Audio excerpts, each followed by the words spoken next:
Bonjour, aujourd'hui je vais vous parler d'Alphonse de Lamartine et son rôle dans la Révolution de février de 1848. Alphonse Marie-Louis de Prat de Lamartine, né à Mâcon le 21 octobre 1790 et mort à Paris le 28 février 1869, est un poète, romancier et dramaturge français et l'une des grandes figures du romantisme de France. Il étudie au collège de Lyon puis repart dans sa ville d'origine et quelques années plus tard occupe une fonction militaire auprès de Louis XVIII. Il publie plusieurs recueils tels que Méditation, La mort de Socrate et Harmonie poétique et religieuse.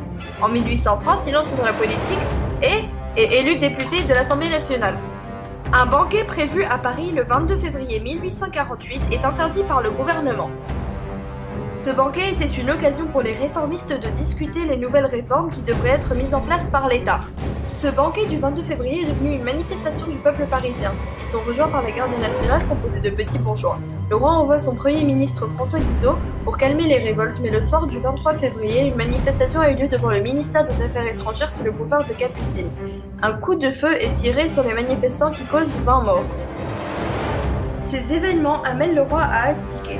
Le palais Bourbon, où siègent les députés, est envahi par la foule. Un petit groupe de républicains dirigé par Lamartine gagne cette révolution et réussissent à faire proclamer un gouvernement républicain. C'est la fin de la monarchie de Juillet et la naissance de la Deuxième République.